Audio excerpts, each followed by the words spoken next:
마태복음 정독 6번째 시간을 시작하겠습니다. 이번 시간에는 동방박사들에 대해서 알아보겠습니다. 마태복음과 누가복음에 예수님의 탄생과 어린 시절 기사가 나옵니다. 마가복음과 요한복음엔 나오지 않죠. 아마도 예수님의 어린 시절에 대한 이야기들이 당시에 여러 가지 자료들이 있었는데 그 중에서 신빙성이 있는 자료들로 남은 게 아마 이 동방박사 이야기와 또 누가복음의 목자 이야기였던 것 같습니다. 그래서 마태 선생님은 동방박사 이야기를 본인의 복음서에 실었고 누가복음에는 목자들 이야기가 나오는 거죠.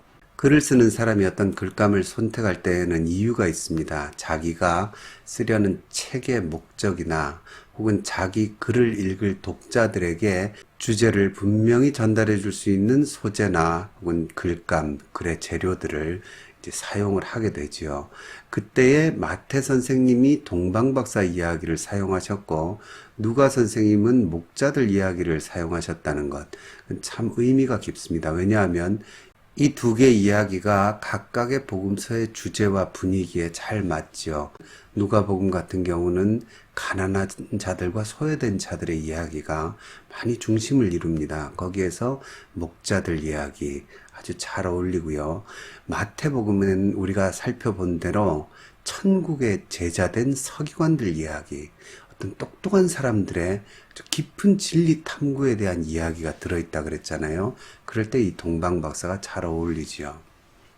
그래서 마태 선생님은 당시에 예수님의 이 탄생에 대한 여러 가지 이야기들 중에서 동방박사의 방문 이야기를 그중에 선택해서 이렇게 우리에게 알려주고 계시는 겁니다. 이 동방박사 이야기에서 우리가 몇 가지 정리를 먼저 하고 가야 될 게 있습니다. 그게 뭐냐면 첫째는 동방박사가 세 사람이었다는 상식이 있죠. 하지만 성경에는 그런 얘기가 안 나옵니다. 단지 예물이 황금, 유향, 몰약으로 이 세 가지 선물이 세 명을 상징하는 건 아니죠. 그러니까 생각보다 그 행렬이 꽤 큰 행렬이었을 수 있다는 이야기입니다. 또 한 가지 우리가 해결하고 넘어가야 될 것이 누가복음에는 목자들이 마국간에 누워 계신 예수님, 마국간 구유에 누워 계신 예수님을 방문하는데 이 마태복음에는 집에 예수님이 계세요. 이 부분을 가지고 또 왈가왈부하는데 이건 얼마든지 우리가 종합할 수 있습니다.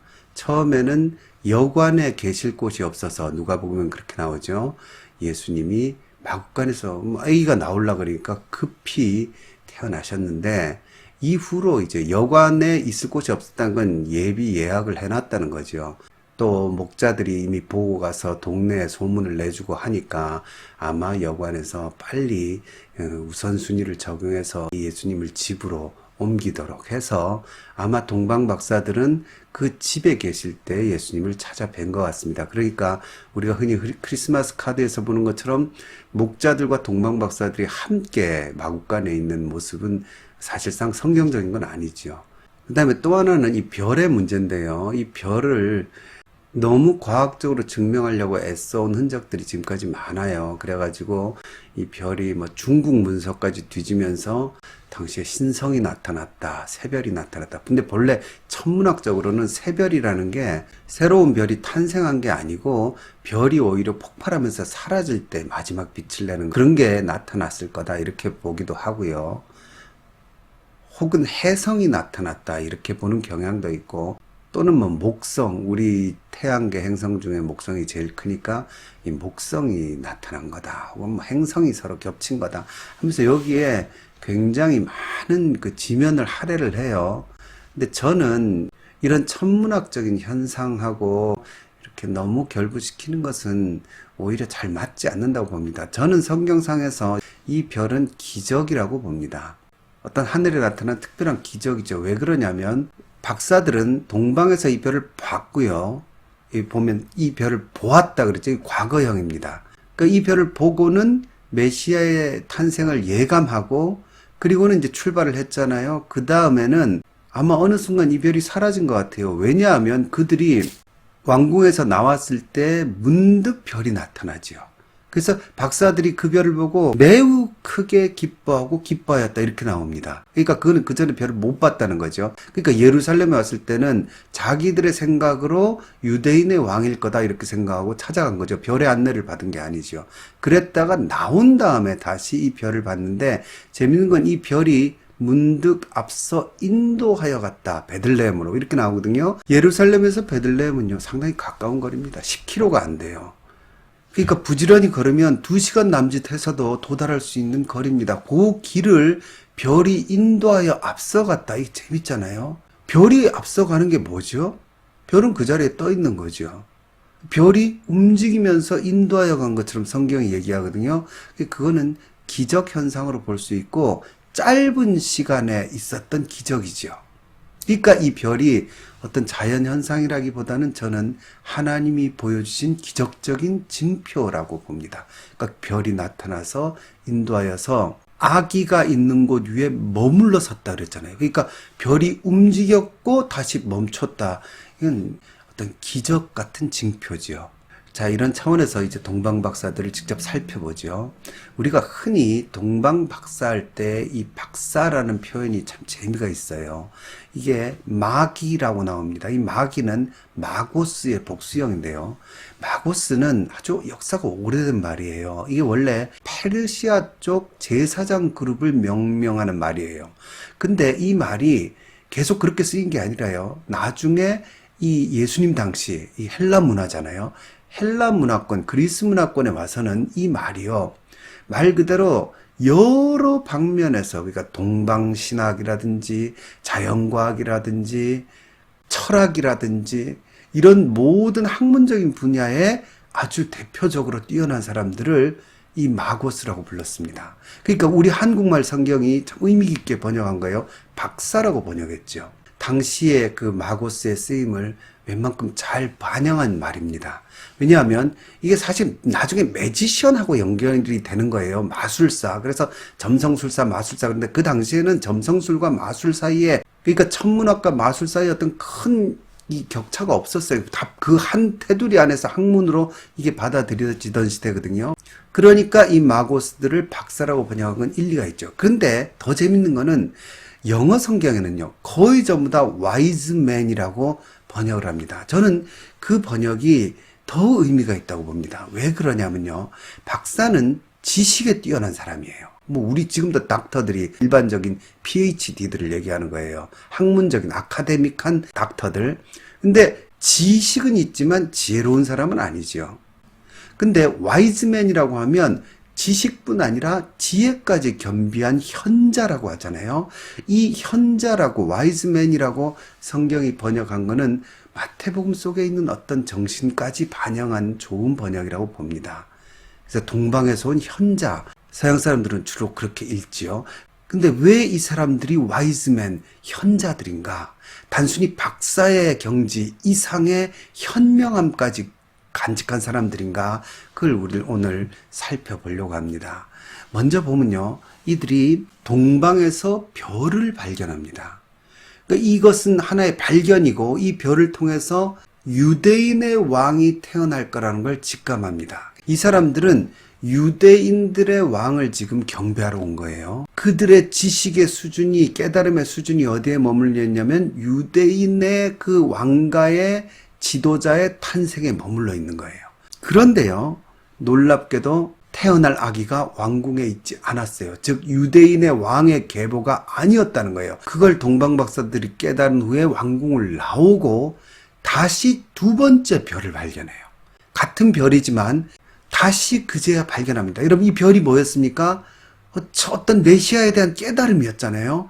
그 메시아에 대한 깨달음이 왕궁으로 와가지고 실패로 끝나요. 그러니까 빗나갔구나 이거예요. 세상에 속한 왕으로 그들은 알았어요. 그런데 그게 아니라는 거를 두 번째 별을 보면서 깨달은 거예요.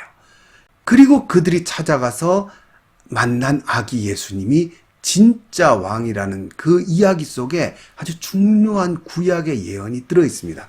그게 뭐냐면 동방박사들이 이 예루살렘에 와서 왕궁에 와서 헤롯에게 유대인의 왕으로 나시니가 어디 계시냐 이렇게 물었을 때 헤롯이 4절에 왕이 모든 대제사장과 백성의 서기관들을 모아 그리스도가 어디서 나겠느냐 물으니 이르되 유대 베들레헴이오니 이는 선지자로 이렇게 기록된 바. 그리고는 미가서 5장 2절 말씀이 나옵니다. 그러니까 이게 이 당시에 구약에 정통한 서기관들의 기본 지식이었다는 거죠. 메시아가 어디서 날 거냐 그랬더니 6절에 또 유대 땅 베들레헴아 너는 유대 고을 중에서 가장 작지 아니하도다. 내게서 한 다스리는 자가 나와서 내 백성 이스라엘의 목자가 되리라. 이렇게 이야기를 합니다. 그리고는 이 이야기대로 헤롯이 동방 박사들에게 일러줘요. 7절에 이에 헤롯이 가만히 박사들을 불러 별이 나타난 때를 자세히 묻고 베들레헴으로 보냈다. 이렇게 나오죠.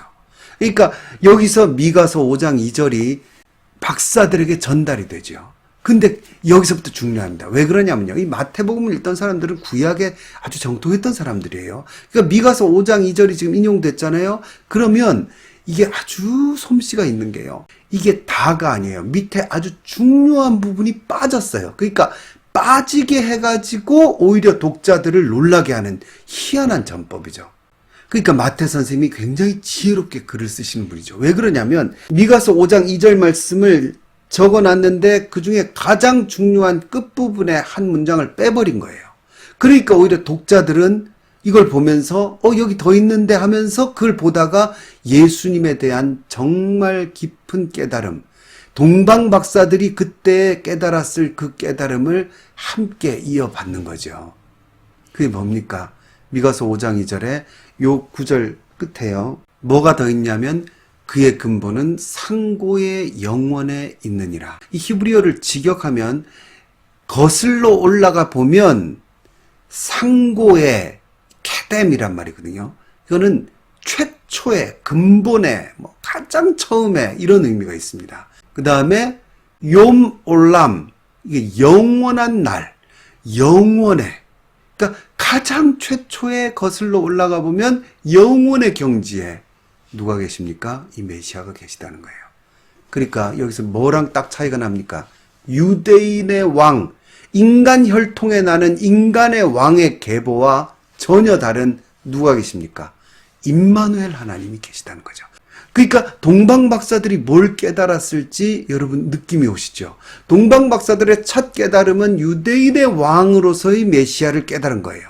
그 깨달음을 가지고 진리를 찾아갔는데 그 어느 순간에 놀라운 반전을 그들은 깨닫고 더 깊은 진짜 진리를 만나 내가 믿던 예수가 하나님이셨다는 걸 깨달았다는 거예요. 우리가 이미 앞에 살펴온 족보의 이야기, 그 다음에 임마누엘 이야기, 그거 딱 맞아떨어지죠. 뭡니까? 인간이 잘하는 족보, 그런데 그 실체를 들여보니 죄의 역사죠. 그 부끄러운 역사 가운데에 예수님이 오셨어요. 근데 그 예수님은 봤더니 분명히 인간의 족보의 일원이 되셨지만 인간 족보와 섞인 것이 없는 분이다. 그러니까 그 다음 어떻게 합니까? 임마누엘이시다. 하나님이 우리와 함께 계신 그 하나님의 본체가 바로 예수 그리스도시다. 왜 죄악된 세상에 오셨냐? 죄로부터 우리를 구원하시기 위함이다. 마태 선생님이 지금까지 우리에게 그걸 이야기하셨어요. 그 말씀이 그대로 이어지는 겁니다. 임마누엘의 하나님, 동방 박사들도 육신의 혈통 안에서 그냥 육신적인 왕으로 오시는 메시아를 깨닫고 왔는데 어느 순간 놀라운 참 깨달음에 도달하였으니 그분은 알고 보니 인간의 왕이 아니라 온 인류의 왕이시요 온 인류를 구원하실 하나님 자신이셨다. 임마누엘의 하나님이셨다. 그의 근본이 상고의 영원에 계신 하나님 자신이셨다. 그거를 동방 박사들이 깨닫고 기뻐하면서 가서 그악 있게 절을 하는 장면. 여러분 저는 여기에 마태 공동체, 그 마태 선생님에 속한 이 마태복음을 읽는 사람들의 자기 정체성이 그대로 반영되어 있다고 봅니다. 그래서 마태 선생님이 이 동방박사 이야기를 굳이 실은 거예요.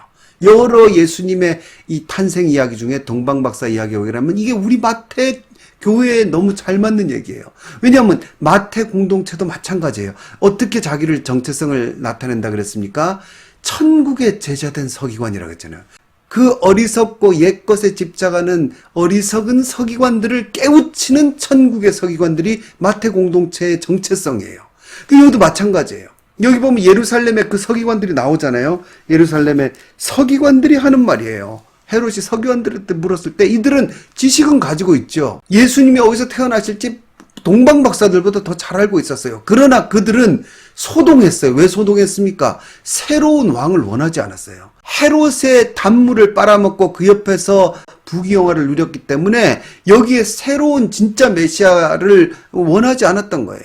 그러니까 지식은 있으나 지혜가 없는 자예요. 그래서 제가 아까 현자라는 wise man이라는 번역이 의미가 있다는 겁니다. 그리고 이게 누구를 의미하냐면 바로 서기관들을 깨우친 천국의 서기관 된 마태 선생님네 교회 사람들, 지금 이 마태복음을 읽는 사람들, 더 나아가서 2000년 후에 지금 읽는 우리들까지도 지금 여기에 정체성이 있다는 겁니다. 세상의 어리석은 것들로 자기의 명예와 이 땅에서의 잘 먹고 잘 사는 거에 집착해 있는, 지식은 있으나 지식을 제대로 쓰지 못하는 이 사람들을 깨우쳐줘야 될 진정한 지식을 깨달은 사람들, 그 지식을 깨달은 역사, 그 지식을 깨닫게 된 고백, 그게 이 동방박사 이야기 속에 잘 들어있기 때문에 마태 선생님은 동방박사 이야기를 여기에 담아서 지금 자기네 교회 사람들에게, 자기의 독자들에게, 그리고 오늘 여기 있는 이 마태복음 정독 강의를 지금 우리가